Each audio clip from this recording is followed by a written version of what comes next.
Hey everyone. All right, I know I said the update would come Monday, but that first week of school just threw us so far behind. And as I'm looking at the calendar, you are free to still do whatever you want this weekend, take the time off, but I want to present the information. There's not a whole lot, and this actually kind of gets us to the end of the semester. So I just want to provide you with the information, and you could do with it as you will. Um, First and foremost, do not forget about this film journal. I kind of harped on you guys all semester about it. So hopefully you did it. Look it over. If you don't, again, May 5th, that's that due date on it. You can look that over. I've gone over it enough, so you probably know what's expected of you, but there's examples there as well. And I've gone ahead and just put that up at the top of this first landing page under modules. So I guess it's not the landing page, but under modules, it's at the top so you don't forget. All right, intermediate. Let me jump over here really quick just so you can kind of see nothing's changed drastically. Obviously, you have the film journals too. Let's go down to module 6. I've moved your final film edit into this module 6 as well as the film festivals. Nothing has changed on expectations or anything like that. I've just gone ahead and moved them in their own folder, and I'll populate anything I think you might need for the rest of the semester in here as opposed to creating more. I'll always tell you if something's in there. I won't just blindly put it in and expect you to know that it's there. Um, One thing before you submit, um, don't worry about this so much on your rough cut, but with your final cut, make sure you rewatch this video if you haven't already, and it'll give you the best export settings. I'll show you how to color, and it advances how you can work on the audio. So just a little tutorial on those. Now, one of the things on some of the films, obviously not all of them, with color, this can be correction. So you have color grading, which enhances the color, and then color correction, which puts it at where color should be. The camera doesn't see color the same way our eye does, so it helps get you to where things should be. The one thing that I see a lot of, and it's just because it's a very sensitive sensor that are in smartphones, is the highlights, especially, are a little blown out, especially if you're shooting outside or in bright areas or where there's a lot of white. It just looks a little overheated. So watching this will kind of show you how you can play with the color. And of course, you can always email me. We schedule a time to get together online and go over it together. All right, so nothing really new. Um, don't fall behind on your due dates. Make sure you know that. That's why I had you create a calendar. Um, and really, that's it for intermediate. Okay, so nothing too new. Just don't fall behind and stay in touch with me if you need help on anything. Okay, fundamentals.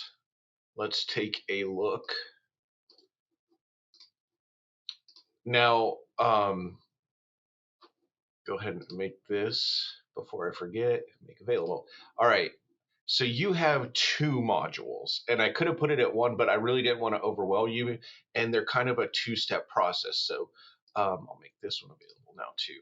Make sure you're paying attention here and ask questions via email or text or call if you need clarification.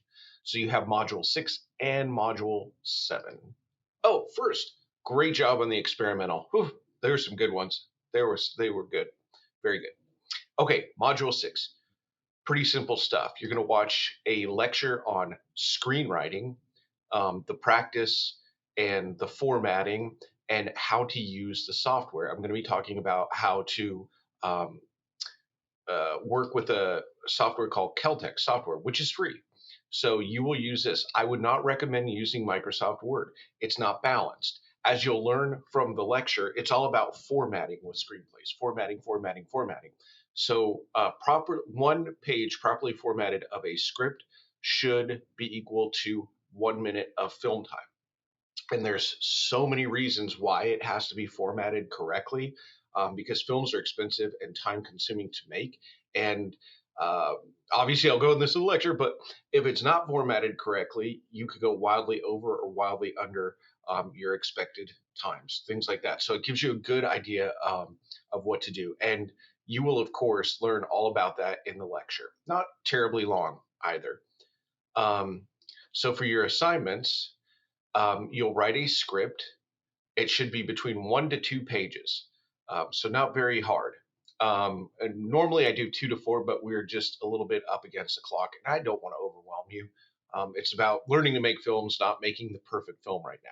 Okay, so your script properly formatted, watch the video, pay attention, and you should be fine. 1 to 2 pages should be free from grammar and spelling errors. Verb tense should be present, not past or future. So a film script should read as though the film is being played in your head, right? So we wouldn't use past tense verbs. Like if I'm seeing somebody, um, Jim is running to the store, or Jim runs with everything he has to the store. um, Not Jim ran to the store. You can't, you got to look at it in the present again, just like that movie's playing in your mind. Um, Action lines, which is the description of what a character is doing, should not exceed more than 4 lines. You'll see it when you start to work. Um, Keep your location simple because you're going to shoot this. So I would not. It's 1 to 2 pages, one maybe two locations. And by that I mean um, fuse boxes, right? If you go from a place with one fuse box to another place with a fuse box, it's 2 locations. All right, so just to make your life simple and easy, limit your number of characters. Keep your props simple and not heavy on effects. This is not a time to do a ninja warrior breaking into the White House while 20,000 people chase them. People get over ambitious. You will have years and years to make movies. This is just to go from script to screen. So please, I see students all the time, they overdo it because they have some big thing they feel they have to tell, and then it doesn't come out how they want. They don't get things turned in on time, and we have to figure out how to make sure it doesn't affect your grade. Okay. So keep it simple. Um, I recommend using a simple hero goal obstacle formula, but you can be feel free to keep it as creative as you want. Right. So how will I grade this? Um, it's 100 points and -20 for not hitting the page count or going over the page count. It's my way of trying to curb you from not going crazy here. Formatting errors, 1 per error, -1 per error, and spelling grammar, -1 per error. Okay, and then your next assignment is you're going to be doing directing a scene. You just watch this video, and it shows you how you can block a scene um, in different ways. So they do the same script and they shoot it, I think, 4 different ways. How lighting can change, how blocking can change, things like that. So all you have to do is write 5 to 10 sentences over anything that caught your attention when it comes to blocking and staging a scene. Very not long. So we're talking 2 paragraphs here. Blocking can be tricky, um, and it's something that a lot of people don't do. Like the actors, like just think how much in your day you're doing something while you talk. You have work, you have something your hands are actually doing as you're shooting the scene. A lot of students, when there's 2 characters having dialogue, they kind of stiffly sit down on a couch and look at each other and just deliver their lines. So it kind of shows you how you can block, how you can give your character something to do that's going to make it seem more natural. So um, just make sure your answers are complete, academic, double spaced, people, double space. All right, so that's all the assignments for Module 6. I would like you to take note. I have these due for you on the 20th. That's why I decided to do this video today, so that it's on your radar. You can watch stuff over the weekend if you want. You don't have to. If you've got a handle on things, go at your pace. But I wanted to make it known to you all that both of these assignments are due April 20th, which is Saturday of next week. And again, I mean, really, I'm kind of doing that because I want you to be able to shoot this, and I want you to have at least a couple weeks. Okay, so that is um, Module 6. All right. Nothing too major. Just remember that date that's on there. Okay. Now, module 7 is kind of the last bit of what you'll have for the rest of the semester. Okay. So let's look at just an overview of your final film. So you're going to take the script that you just did, 1 to 2 minute in length, no more, no less, minus 20, following really the same properties we've kind of done before, shot in 24 frames. You can shoot in 4K or 16:9. If you shoot 4K, just make sure you scale down your footage. Um, High resolution export, and don't upload the wrong file. Hasn't actually really happened. You guys have done really well on that. Usually it's just like every time I'm like, dude, you turned in your Premiere file, not not your film. Okay, and then at the end of the film, please give me 5 seconds of black with the title card of your name, the date you exported, and you can make up a company name, like I don't know, A plus Student Productions. I don't know. Okay, so what am I looking for? Clean, balanced audio so voices can be heard and music isn't blasting my speakers to death. So you just need to use uh, the meters to see where your audio is at. Make sure your shots are in focus. Obviously, if you're doing something creative where out of focus is a point, that's fine. Make sure there's some kind of lighting scheme. Is it high key? Is it low? If you're doing a comedy, you wouldn't expect to see low. Maybe it fits. Maybe it's a dark comedy.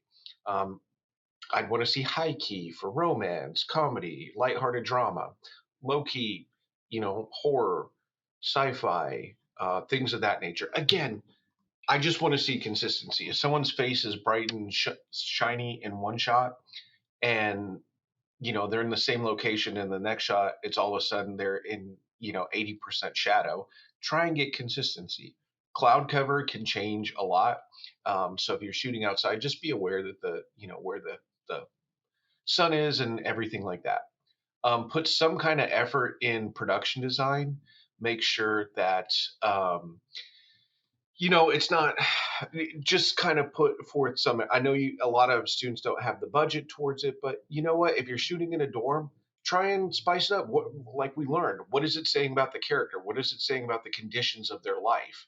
It really, a lot of people I talk to in festivals, what makes a student film better, worse, or in between is, did they put something into the production design? And then I want to see good blocking. And that's what you're going to learn about in module 6. And that's just how are the actors moving? How are they positioned? Because that tells a story as well. Okay. So this will be due on. It's not. Oh, wait, because that's not the assignment. Haha. Laugh at the funny joke. Okay. Um, well, let me tell you. Okay. You're going to be doing a production book. Okay. For this production book, you were going to do a I'll get back to when your film is due, don't worry, but this is stuff I want you to do before you start shooting your film. You're going to make a calendar which just is put on there days of pre-production that you might have, so planning, your days of shooting, your days of editing, and due dates. I have had nothing but students say this helped them a lot stay planned. So please create a calendar. You can put it on a Word document and just type out the dates, or I'll show you, I have a template and you're free to use that as well. You're going to create a shot list, and I'll show you that in a second.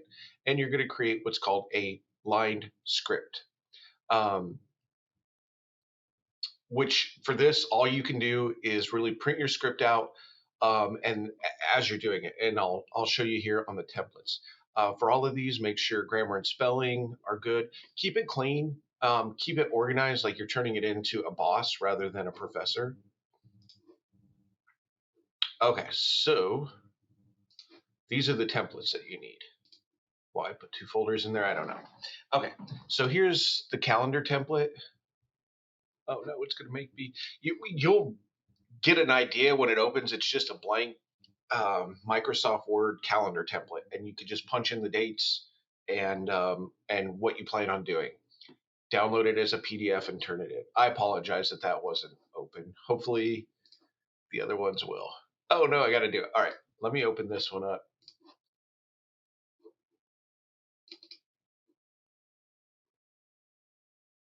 Okay, so shot lists are kind of simple.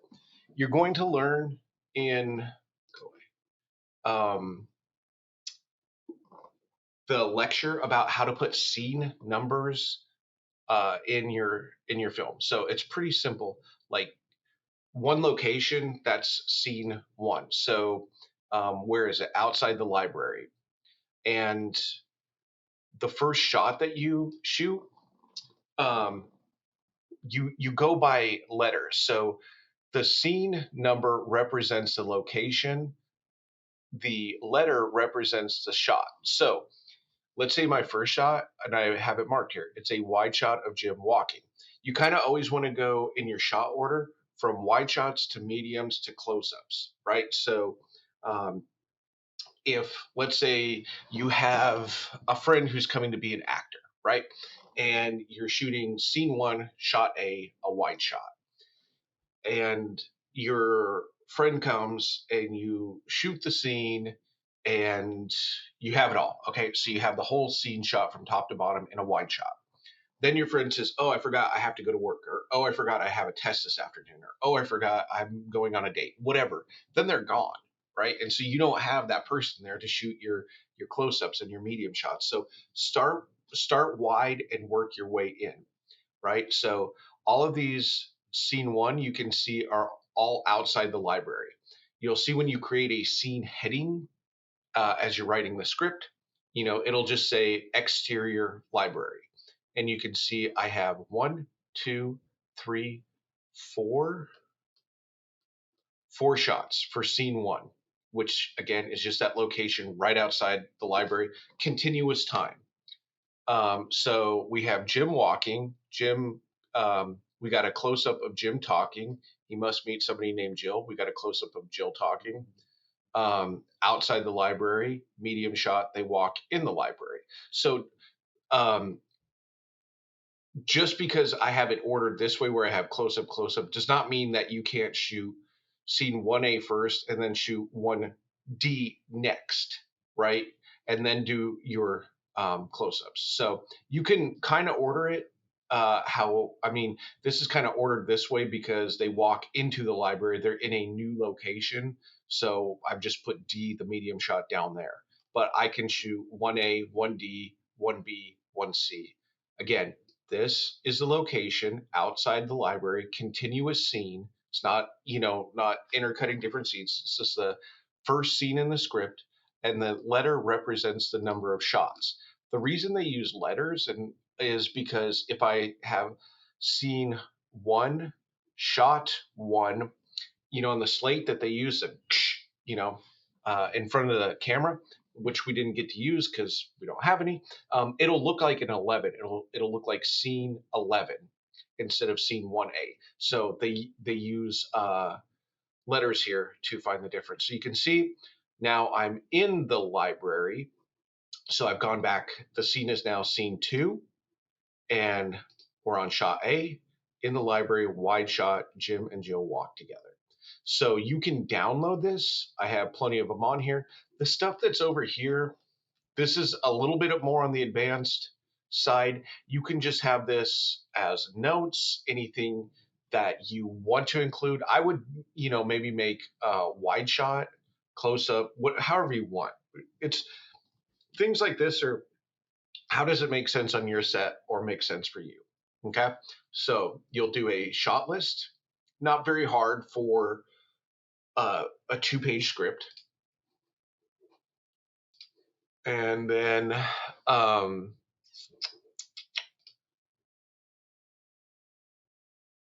a lined script. All right, so this is what I was talking about. You'll print out your script, the 2 pages, and then using these. So this is what I was talking about. This is the scene number, and this is what you're going to put in your script. If you can't figure out, I'm certain I'd say in the tutorial how to put them in, but in case I didn't, just go browse around and you'll find somewhere that says scene numbers, and you can put them on both. So this is a scene heading: exterior Martin's house day, right? Scene 24. So we can see in scene 24A, they did a wide shot, and this mark indicates how much of that wide shot are we going to shoot on that page of the script.